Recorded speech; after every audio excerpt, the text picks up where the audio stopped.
Well, it's firing one. Hi, I'm Joe, and welcome to MotorCity Boat Works. Let's get to work. Today we got some exclusive behind-the-scenes content. Me messing around with the Hadley Horns again, trying to get these things working. I'll explain what I'm doing, and you can kind of see the results. I ran a bunch of experiments trying to see if I could get these things to work. I hope you enjoy it. All right, today got a little bit of a project here in the shop. And I'm back taking a look at these vintage Hadley Horns, right? I did a previous episode, and I tried to get these horns to fire properly off of a combustion tank and a little compressor, and it didn't quite work. The sound was very anemic, and I wasn't able to really get it to work properly without a whole bunch of equipment that was actually pretty expensive and took up a tremendous amount of space. This was very complex for what I wanted to do. And instead, I came up with some Chinese knockoff train horns that could fire off of a very small canister. A couple of our viewers on the YouTube channel, they suggested that I take a look at the inside guts of the Hadley Horn to make sure that the diaphragms or the reeds inside there, you know, were performing properly. Maybe they were damaged or something like that, or not adjusted right. So I'm going to go ahead and do that because, you know, I was thinking this morning, man, I really wish I could get these horns to work. I've had them so long and really wanted to put them on the boat. I just think they're so classy. So we're going to open up the diaphragm here on the horns and see what's going on. Let's see what's inside there, and maybe there's some type of modification or some fabrication or something that I can do to get these horns to be able to fire off of the small canister like I was using with the Chinese knockoff horns. That's really what we want to do. It's called a direct drive canister pump, and it allows you electrically, you know, engage that pump, and it will fire short blasts of pressurized air up to about, you know, 18 to 22 psi, and that wasn't enough to get these to work. I've been told by Hadley, the company still exists, that it requires, you know, 20 to 40 psi, but, you know, 18 to 22 wouldn't get it to work. So let's see what's going on inside there and see if there's something I can do to fix this. So we're going to open this up here, right in here, and we'll unscrew this and see what's happening.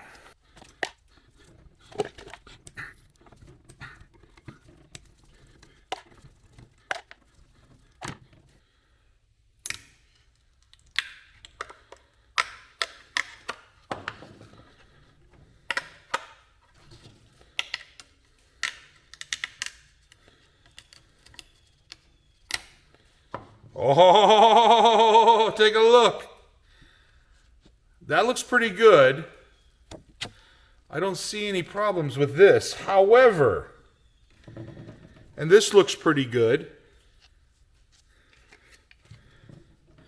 This is the valve, which may or may not be deformed. We'll have to check that.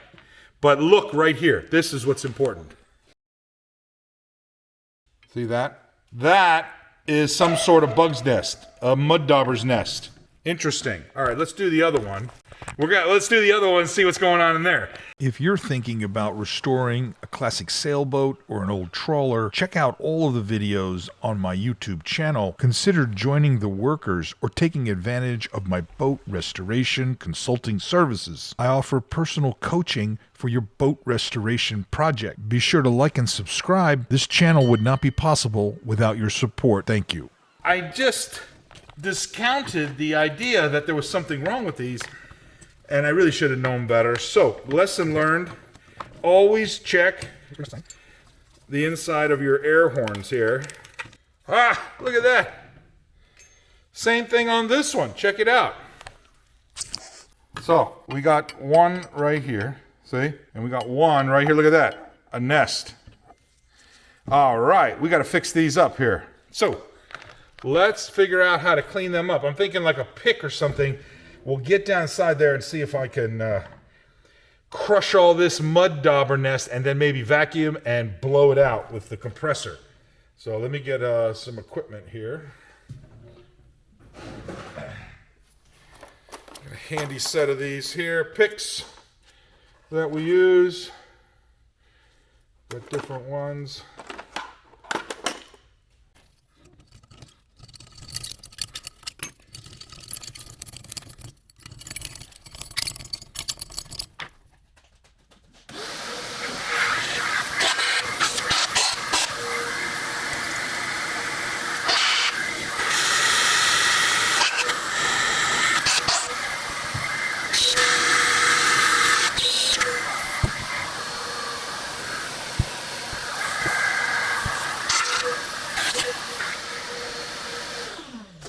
Basically, my thought is that I was thinking about this for a period of time, and I was trying to think, why would these things not fire, compared to like modern ones? What would be the difference? And perhaps back in the day, because these are, 50, 60, 70, 80 years old, that maybe, these horns used a piece of metal or something. And if the metal, back in the day, maybe they didn't use plastic, they used metal or aluminum or stainless.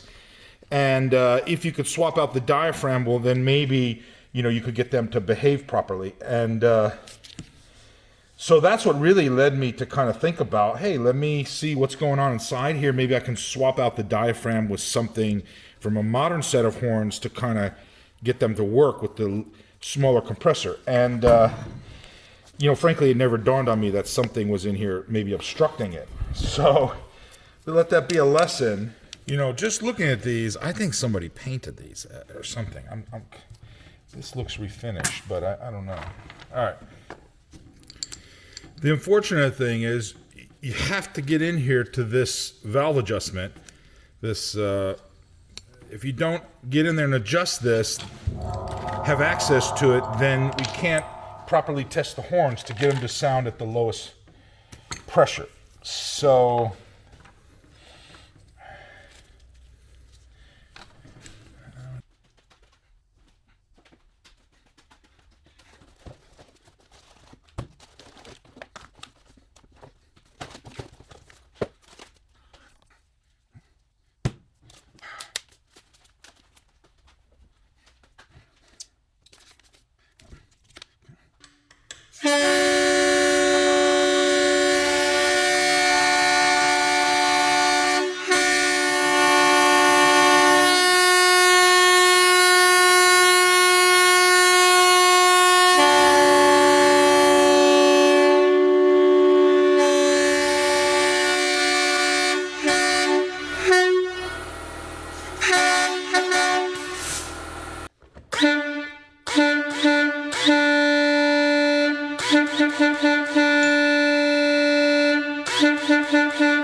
well, it's firing one. Now we're going to examine these. And let's see what's going on inside here. All right, so now what I'm trying to do is figure out what can I do to kind of optimize the Hadley Horns to get them to sound off of this smaller compressor that I've got here. Because the Hadley Horns work well using the shop compressor, right? It's forcing a lot of air through there. They get a really nice, tone. Everything works great now that I adjusted them. But they work using the small canister, but not as loud, and they don't quite sound as good. Definitely not as loud. So the question is, we're limited by the compressor. What can we do to kind of optimize everything so that it sounds a little better? And I started thinking about, well, what if I swapped a different diaphragm from the Chinese horns, which work off the canister. This is the diaphragm from the Chinese horns. This is the diaphragm from the Hadley Horns. To be honest with you, this is a little thinner, but not much. I mean, it's not much, but clearly it is thinner. You can hear it. This is what the other one sounds like. I don't know if you can tell the difference. All right, so I started thinking, well, what if this one won't fit on side there? The holes are in a different position, and it's slightly smaller. It just won't fit on the gasket. So I said, well, what else can I use? I started looking around the house trying to find everything. I found like a plastic pocket protector here. This material is definitely not as stiff as these, so I'm curious if it will work. And so we're going to trace the Hadley diaphragm on here. These are in good shape. They're not damaged at all or deformed. So, you know, I don't know what the deal is. Well, I'm gonna make another one. I'm gonna make one of these here. We'll make two. We'll do the two horns. I also checked all the chambers inside the Hadley Horns, and we got up in there and looked, and everything is secure. So it's good. There's no obstructions or anything like that. So now we got to cut this out here. I learned something important, which is that it turns out these diaphragms only go on a certain way. The hole pattern only fits a certain way. So if you put it on backwards, well, something's wrong. So you can just barely see it. You probably can't see it, but I can see it in the light here. So I'm going to try and cut this out. Now, I did one already. I was concerned that this thin material wouldn't work, but it does. It sounded great with the shop compressors. So the question is, you know, will it work with this canister compressor? And we need a little more volume out of it. Sound a little more proper. All right, so that's your thing right there. Garbage. Okay. Now the key is to drill out these. Holes here. There are holes that go on there. All right, and that looks like this. Let's come over here.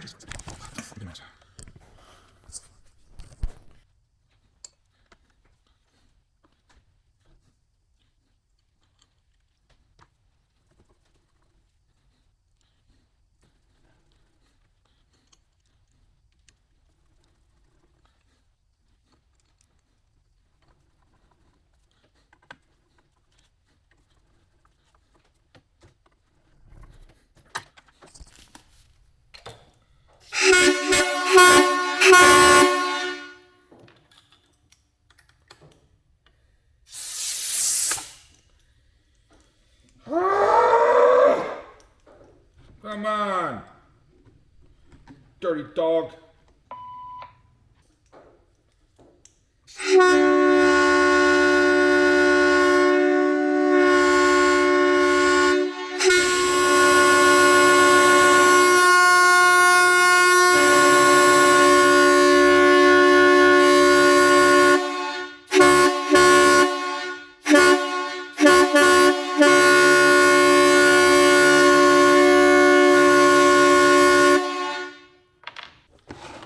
The problem is, I just got this thing hodgepodge together. It's so difficult. It's just retarded. This thing needs to be mounted somewhere. Ugh.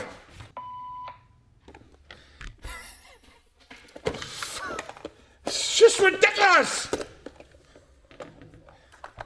Fucking nut jobs here.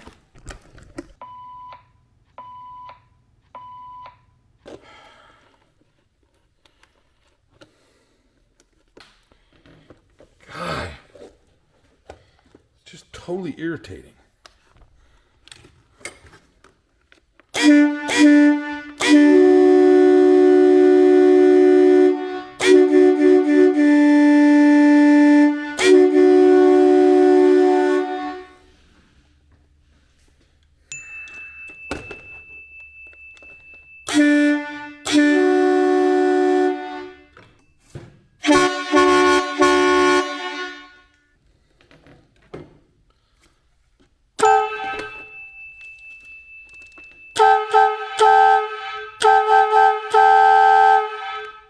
So the issue is clearly, you know, you got to have a big enough pump to pump air through this here, which has quite a bit of more space, you know, inside here.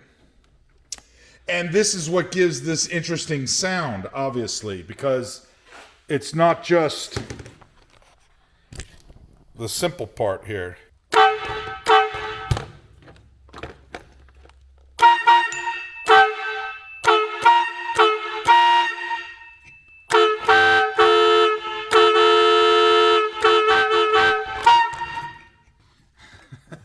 I mean, here we can put the stickers on the back here. And it looks like a pair of vintage Hadley Horns, but it's got Chinese guts to it. That's the best we're going to do right now. The only other issue would be to grind down the back of these here. Just looking at how these things are constructed, it's very obvious that the Chinese horns, the space of the horn itself, the air volume inside there is actually quite a bit smaller than the Hadley Horns. So it takes a lot less air to really get these things to fire properly. On the Hadley, the chambers are just very large, and so it needs a lot more air, a lot more force pushing things. Now I make my measurements and my sketches and my parts list available to the workers. All you have to do is go over to Patreon, sign up. Even if you can't support the channel right now, sign up as a free worker because sometimes I give away free information. So I have spent way too much time messing with these air horns, but I thought I would try one more thing because I really want to be able to use these Hadley air horns. You know, I've replaced the diaphragms with a thinner kind of diaphragm material, and while it'll sort of fire off of one canister, it doesn't really sound right. So my last idea was to buy a second Chinese air horn kit. They only cost $20. It comes with the compressor, the relay, and all the horns. It's a new set, right? These are chrome. So I got a little bit of bling. I kind of like the way they look. And my thought is I'll wire two canisters, compressor canisters together. And maybe that will give me just a little bit more air through the Hadley Horns here, right? Because the issue seems to be that, the surface area inside here is actually very, very small. Look how narrow they are, right? They're very shallow. There's not a lot of air inside this the cavity inside here. But on these old horns, they're made of who knows what. And there's quite a bit of surface area inside there. And so it takes more air. I don't know if this is going to work, but I thought I would give it a try. I got everything wired up now. It's a little bit of a hodgepodge here, but, and we got a switch set up over here. We got the two relays. We got two canisters. They go together into here and then onto the horns here. And we'll see how they sound. And I even got a dB level going over here so that we can get an idea, of what it sounds like. And I don't know. This is the last thing to try. I don't know what else to try because we don't have enough space inside the boat to run a full-fledged compressor. Plus, it's ridiculously noisy. We don't have enough space to have a, air storage tank inside there of any volume. It's got to be bigger than a half gallon. It's got to be big in order to be able to toot multiple times. So the only way it makes sense on a boat this small is to use some type of canister direct drive compressor. So this is the last attempt. We'll see what happens. So I've been testing this. I'm about ready to lose my hearing. So I'm going to put this on and we'll give it a shot. Here we go.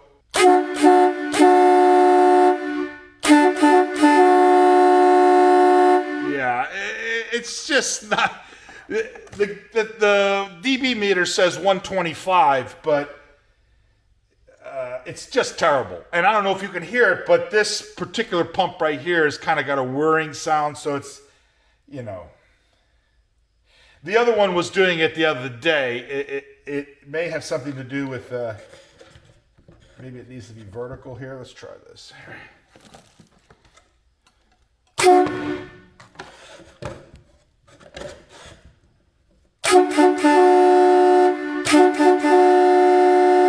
Yeah, 120, 123 dB. That's it. It's terrible. But what I want to show you is what does it sound like when there's enough compressed air, there's enough air to really drive these Hadley horns. You got to hear this. Let's take this off here.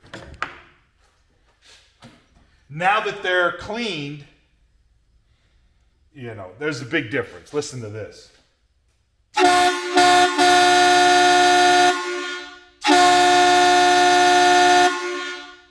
Yeah, we're getting 127.5 decibels right there.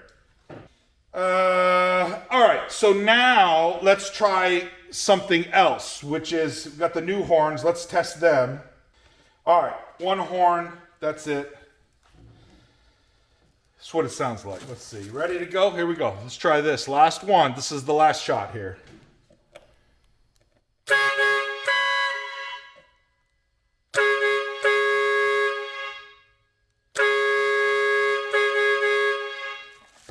(127 dB) with a single canister horn on the Chinese horns here.